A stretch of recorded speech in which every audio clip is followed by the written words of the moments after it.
Hi everyone, Paul and Sandra Vail here at Homesteading Ways. And sorry if we're a little late on this video. It was supposed to be at 6 p.m. but we were down in the Milwaukee area visiting our kids and we got a late start back. But we are going to get to the questions for our first ever question and answer session, and we're really excited. So I'm going to look at my phone here real quick, and we're going to go to Instagram and start with those questions. Okay, hang on here. Okay, here's one I think Paul can probably answer better than I can. Emily, do you plan to have any animals off-grid?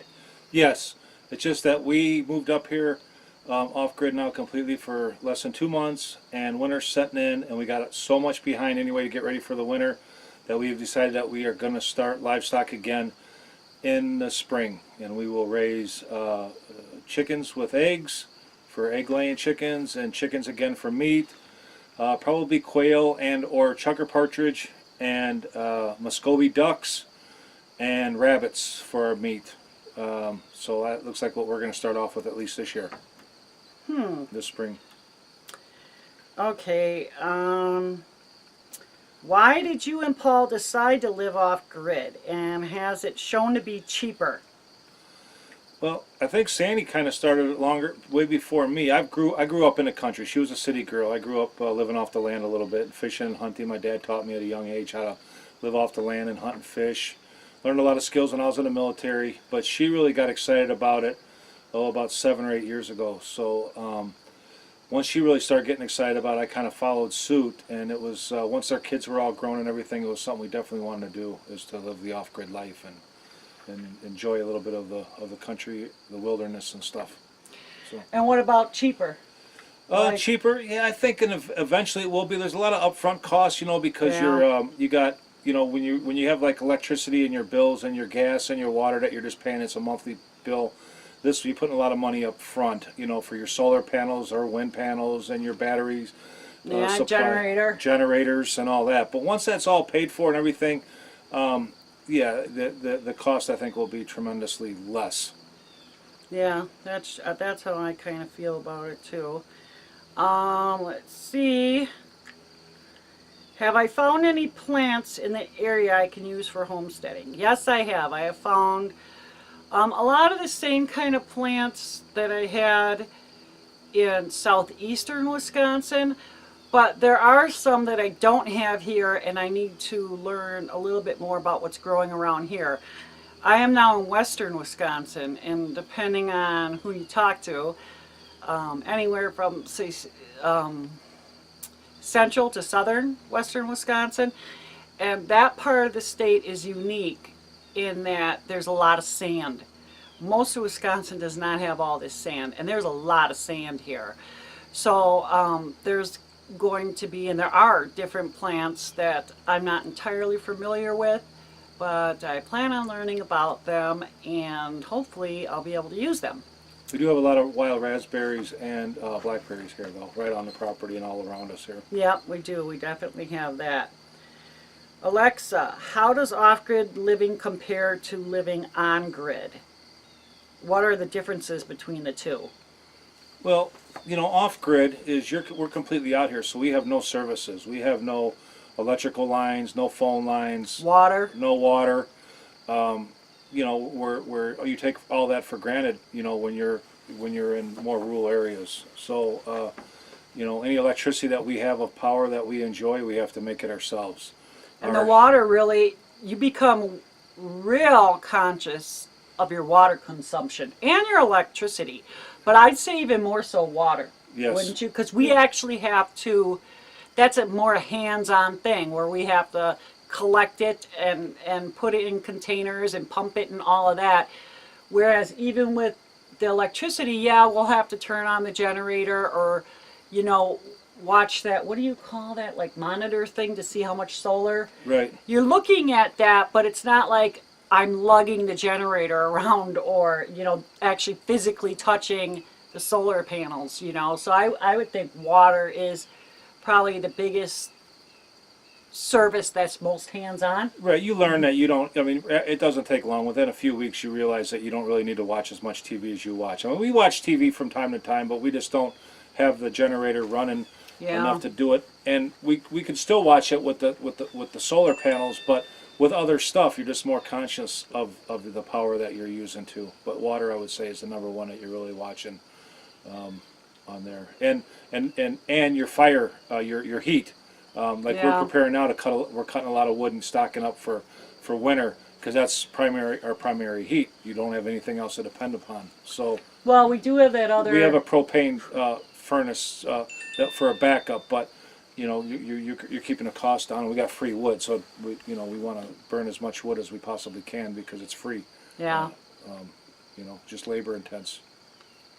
Okay, let's see. Well, there was the last question of hers. Is preparing for winter harder? Definitely. Especially when we're homesteading. We're homesteading in Wisconsin, and it's half the year it's cold. So if you're homesteading in the southern parts, it's not so bad. But winter, you have to stock up on. Well, you think you got enough wood for heat, you better double or triple it because you don't, because it takes a lot of wood to heat up here. So and to buckle down. I mean, if it's 30, 40 degrees, it ain't bad. But when it gets sub-zero, it's gonna be tough. So you want to make sure that you have the necessities stockpiled if you can't get out for a while, because you never know. You never Exactly. know what'll happen. Okay, we got here on YouTube. What made you want to start homesteading, and how long was it before you began making videos? Well, like Paul said, he grew up with a lot of this stuff, and I didn't. I was born and raised city, and I stayed in the city most of my life. And I started off as a prepper, and that evolved into homesteading.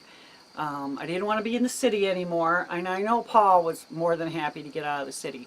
So we did move out of Milwaukee, because that's where we were, with our 3 youngest kids in, I don't remember when it was, but we moved outside of the city, but we weren't very far. We were kind of in the suburbs, but a ruralish area, and that's when we first started taking care of animals. Mm-hmm. Because even in the city, I still had a garden, and that's when I first started to learn to can and all of that, and baking bread and stuff like that. But it was really when we got outside of the city and we had We started off with goats and ducks and chickens and that, yeah. So that's when we really got heavily into that. And then we moved from there to small town, way further away. But it was in that first house when we got out of the city that I started doing videos. So I would say I was still, prepper homesteading for a few years before I ever started videos. And that came off of Facebook. We had a Facebook page, and we don't have the page anymore, but we still have the group, which that was actually what we started with, was the Homesteading Ways group. And I just figured I learned better by either doing it hands-on or watching somebody else do it. And so that's how the whole channel got started, just to help show people different skills, and just so that everybody could learn as well, because we really do appreciate when people comment and give us their tips and their hints, because they're sharing it not only with us but with everybody else. And so we really like that when we can share information and learn from each other. And that's it for our first question and answer session. I'm so excited. It was a lot of fun. I was happy to do it, and if you guys liked it and you want to see more, let us know. Another little update is I am starting an 8-week series starting this month, this coming Friday, so Friday the 13th here in October. I'm going to start an 8-week series on cooking, and it's going to be called Simple Suppers. It's just recipes that aren't complicated to put together, that don't cost a lot of money. It's just sometimes we all need different ideas because we're tired of cooking the same stuff over and over again. So hopefully you guys will enjoy it, and make sure to let me know, in comments if you do or not. If you have any more questions, put them down in comments. We'd appreciate hearing from you. It usually makes my day Me too. Yes, nice. to get feedback from you guys. So anyways, it was nice talking to you, and you take care.